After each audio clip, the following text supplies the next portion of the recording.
If your dog is farting too much, here are the 5 possible reasons why. Hi, I'm Dr. Rox TV. You can call me Doc Rox and I am your veterinarian. Do dogs fart? Yes, dogs do fart. And alam na alam yan ng mga fur parents na minsan maaamoy nyo na lang yung kanilang fart. But if your dog is farting too much, here are the 5 possible reasons why. First, sudden change in diet. Yung bigla nyo na lang binago yung kanilang pagkain. Next, eating spoiled food. Third, eating too much fiber. Fourth, medical issue. And last, swallowing too much air. So we have 3 ways to fix it. First, feed smaller and more frequent meals. Next, ang pinaka-importante ay bigyan nyo sila ng slow feeder bowl.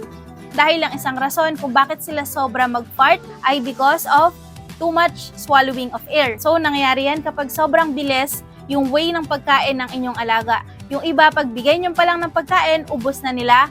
Then, that's the time na nasaswallow na nila yung air aside sa mismong pagkain nila. And last, adding probiotics to their meals. Try Canine Science Probiotics. Aside sa makakatulong pa yan, mabawasan yung farting incident ng inyong alaga, appetite booster siya, and it will help to keep your dog's gut healthy and well-balanced. So yun lang, follow for more tips.